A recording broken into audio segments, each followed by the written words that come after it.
Kain na ba kayo? Kain na tayo. Ito pagkain ko, ang healthy, no? Salmon, gulay, patatas. Tumakbo ko kanina. Tapos, yon, ito lunchtime.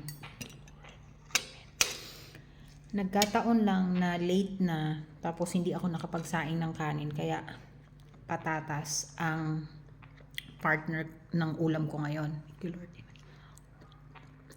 Pero kung may chance, kanin at kanin pa rin ang pipiliin ko. Yan.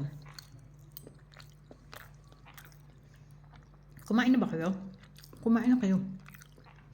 Si Lola lahat nag-prepare nito.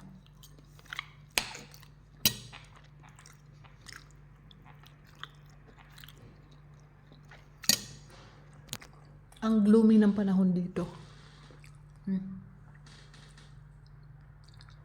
Ang lungkot, mag alas 4 pa lang ng hapon. Parang uulan.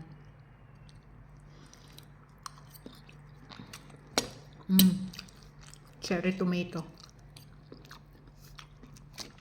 Mas masarap to pag kanin.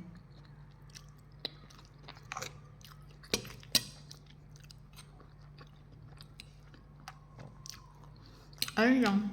Kain na kayo ng madami. Bye.